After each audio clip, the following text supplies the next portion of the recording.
Welcome back to the channel and to episode 26 of 2K22's Things You Might Not Know. As always, for any episodes you might have missed, check out the series playlist linked on the screen. And here we go, let's get into it. More secrets, Easter eggs, hidden features and awesome details. This is more things you might not know about WWE 2K22. Let's start this one off with some reversals, specifically ones that result in DDTs out of nowhere. So there is a bunch of these in this year's game which make for some top-notch moves out of nowhere moments, and here we're going to cover 5. We have got this DDT, which is a reversal to the Canadian backbreaker. This one as a reversal to a corner spear. Here is a rare cruiserweight reversal to a super kick. There is this one as a counter to the corner power slam. And fifth and finally, you get a reverse DDT at times when countering John Cena's A8.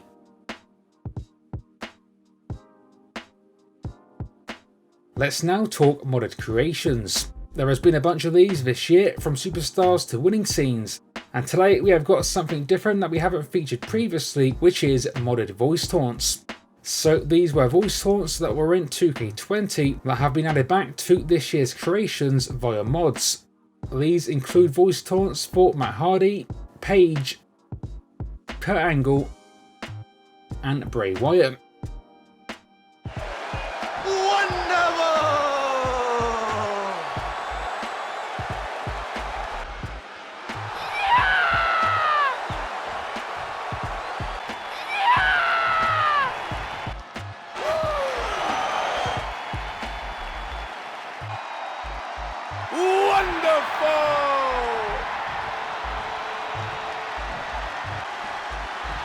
I'm the eater of world!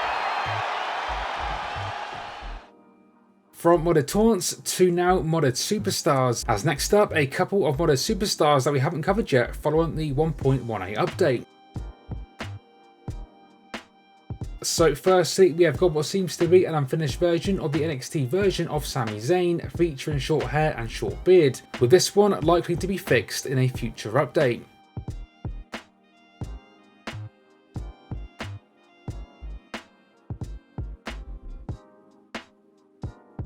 Then a fully finished one, which is this one, Rey Mysterio 2002.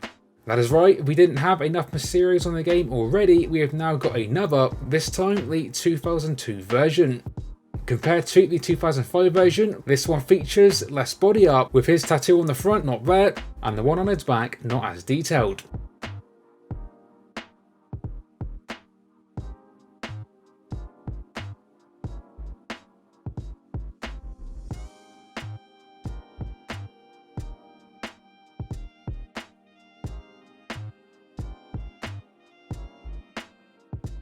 Time for some more unique rivalry audio, this time for AJ Styles and The Undertaker. So when these two superstars face off, you get the full set of Rivals commentary, with nice details on both the Boneyard match being mentioned, as well as a follow-up match that never happened, including what if AJ Styles had got a victory over the Dead Man.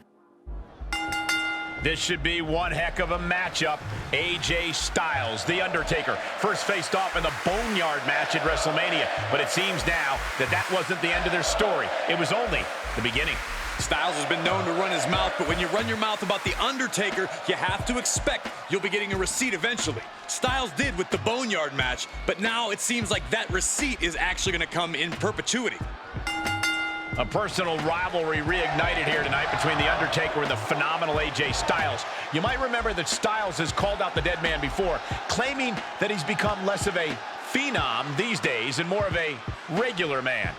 Yeah, well now Styles has to come face to face with the Reaper once again. And if you remember how things went down when Styles first called The Undertaker out, I can see this match yielding the same result. Now we know that Styles' main strategy against The Undertaker has been to run his mouth. But Corey, do you think Styles has anything else up his sleeve? You doubt the phenomenal one?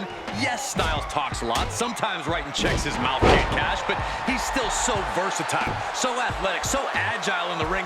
You can't just pretend that it's not going to come into play against The Undertaker. The Undertaker has once again proven that he's still got it, and once again at the expense of AJ Styles. This is what happens when you diss the dead man, Michael. Perhaps AJ has learned this lesson this time. Well, after all this time running his mouth, Styles can do it even more now with his victory over The Undertaker. Styles has done almost everything a superstar can do in WWE. And now we can add perhaps the biggest accolade to that list, defeating the Phenom. Next up, we have got rolled-up cutscenes. Now, these have been in the game now for a few years, so they're not new, but they do remain a pretty nice detail and something you might not see too often if you don't tend to use roll-ups. So by winning a match with a roll-up instead of your normal victory scene, you'll instead get to see one of these. There is a few different cutscenes, including one featuring a manager.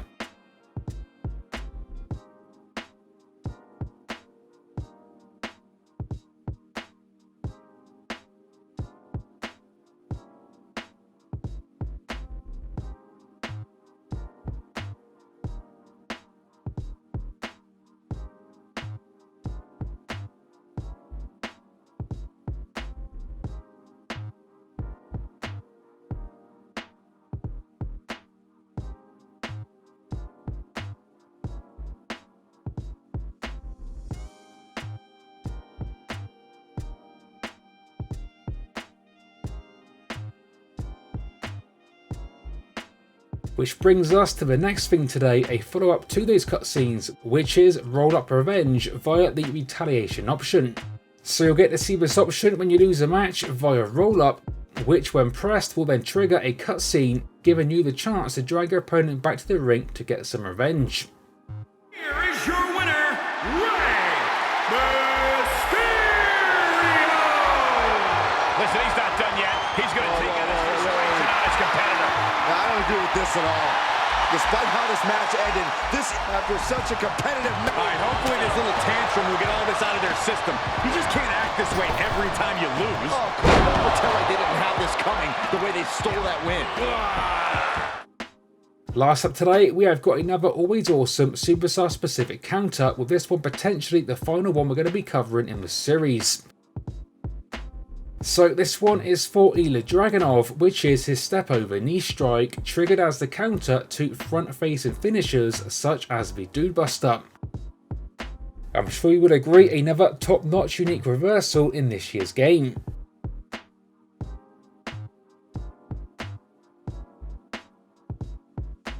As always, in the comments, share me things to cover in future episodes. Stay tuned for more like this coming to the channel soon. And until next time, this has been 101, and I will see you all on the next one.